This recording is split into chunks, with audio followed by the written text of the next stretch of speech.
যেখানে শিক্ষা মানে শুধু বই না, মানুষ হওয়া। ঠিক এমন জায়গায় হলো মহিমাগঞ্জ আলিয়া কামিল মাদ্রাসা।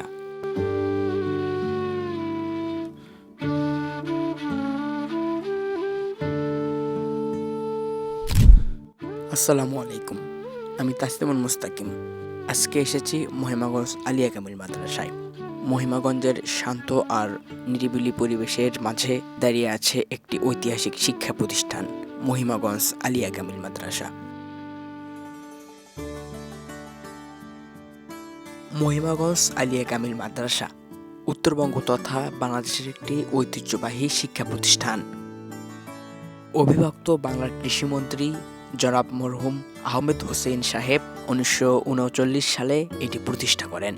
তারপর কামিল হাদিস, তাফসির ও ফিকহ এবং ইসলামী বিশ্ববিদ্যালয়ের অধীনে ফাজিল বিএসসিতে রূপান্তরিত হয়।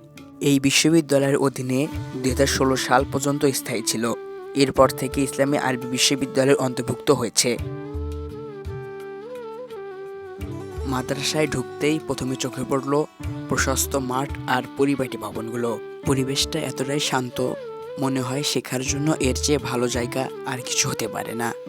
এই মাদ্রাসার শিক্ষকবিন্দু ছাত্রদের নৈতিকতা, শিষ্টাচার এবং আদর্শে গড়া মানুষের মতো গড়ে তোলার চেষ্টা করেন। যে কেউ এখানে এলে বুঝতে পারবেন এটি শুধু একটি প্রতিষ্ঠান নয়, বরং প্রজন্মের পর প্রজন্মকে আলোকিত করে তোলার এক যাত্রা। মহিমাগঞ্জ আলিয়া কামিল মাদ্রাসা ইতিহাস, ঐতিহ্য আর মানসম্মত শিক্ষার এক সমৃদ্ধ প্রতীক। সম্পূর্ণ ভিডিওটি দেখার জন্য ধন্যবাদ। আমি তাসলিমুল মুস্তাকিম, আবারও হাজির হব অন্য কোনো ভিডিও নিয়ে।